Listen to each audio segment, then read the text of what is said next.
1019 KACQ. Good afternoon. I'm P.C. Chapman here with your local Lampasas area news. This newscast is service of Hoff Power Ford.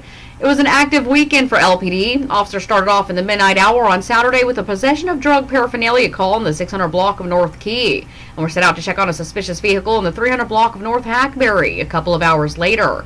Officers responded to several assaults, including the 400 block of South Porter, the 500 block of North Spring, and the 700 block of East Avenue J. Dispatchers sent them out to cool off a few disturbances in the 100 block of North Key, the 300 block of South 281, the 800 block of South Key, and a domestic disturbance in the 300 block of West Avenue A. Officers were sent out on a criminal trespass in the 1700 block of South US 281 and worked a fraud case in the 500 block of North Spring. A couple of non-injury wrecks were swept up, one at the light at Walmart and the other in the 2300 block of South 281. 32-year-old Chevy Vega of Lampasas was arrested in the 1000 block of West Avenue E for assault causing bodily injury and family violence, criminal trespass, and a Lampasas County warrant for failure to appear on a criminal trespass charge. A 24-year-old Lampasas man was arrested in the 100 block of Omnis for possession of a controlled substance. The county booked in a 35-year-old Carlos Mejia of Lomita for assault causing bodily injury on a family member and interfering with an emergency call. A 19-year-old woman for possession of a controlled substance and possession of marijuana, and a 54-year-old man for a DWI.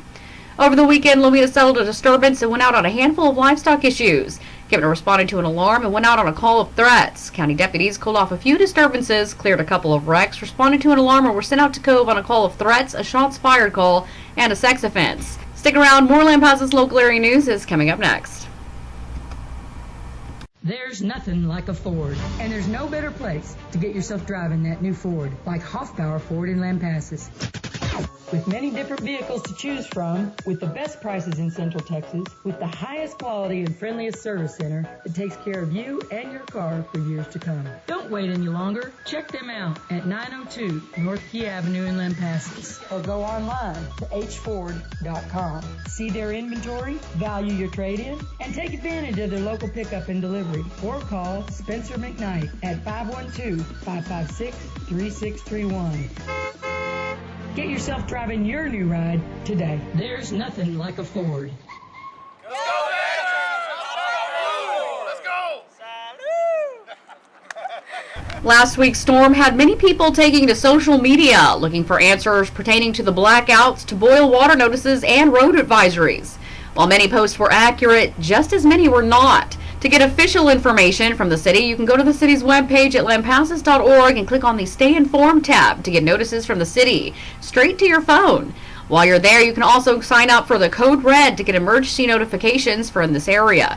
The P.U.C. is launching an investigation. TSN's Russell Scott explains. In an emergency meeting over the weekend, the P.U.C. voted unanimously to launch an investigation into why so many people were left without electricity during the storm. P.U.C. Chair Deanne Walker says, along with that, she wants to find ways to alleviate the spike in electricity prices that some customers suffered because of their variable rate pricing service. ERCOT, the organization that regulates the power grid, has called a board meeting for Thursday to analyze what went wrong. That meeting comes a day after they will face state lawmakers who are demanding answers from the board as well. Russell Scott, TSN News. If you're in need of water for your household, the city of Lampasas has received several pallets of water from FEMA. You can go to the fire department and pick up a case. Just pull around back and someone will be there to help you. Governor Abbott announced a statewide effort to collect damage assessment data for last week's storm. It may help determine if Texas qualifies for additional federal disaster relief funding. He's asking that you assess your home and business's damage and then complete the survey on the city's webpage at lampasas.org. The collection of the data could lead to a federal declaration that would provide funding for persons impacted by the storm. All information gathered from the survey is considered assessment data and will not be guarantee future reimbursement and funding becomes available. In sports, Badger Boy basketball heads into the bi-district playoff tomorrow night against Graham in the Brownwood Coliseum with a 6 o'clock tip-off. The Badgers go in as the number 2 seed after Brownwood forfeited last Tuesday's game in what would have been the Badgers' last district game. Of course, you can hear that game live on KCYL 1450 on the AM side or on lampasasradio.com. Lampasas will be the visiting team. Lady Badger softball hits the road tomorrow with 5 and 7 o'clock games at Lake Belton. They'll be in Leno Varsity Tournament Thursday through Saturday. District play starts March the 23rd on home dirt against Gatesville. And Badger baseball is on the road tonight against Liberty Hill with the first pitch at 7. They'll be in Salado Tournament Thursday through Saturday. For your COVID-19 update, yesterday's estimated active COVID numbers around the region reported from the state shows Bell County still at 1,072 active cases.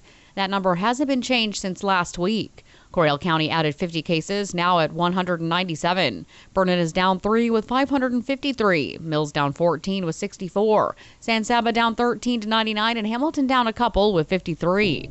Here locally, the last update was from Friday. At that time, Lampasas County was showing 25 active cases. That's a 28-case drop since the previous report. The number of fatalities remain at 25 and 5 remained hospitalized. The number of total cases in the county was over 2,000. Keep in mind, although these numbers around the region remain relatively low, it may be a result of many jurisdictions not being able to report because of last week's storm. So don't be surprised to see a spike in the numbers as new reports come in. Thank you to our viewers. We'll see you again tomorrow. I'm Casey Chapman here with your local Lampasas area news. 1019 KACQ.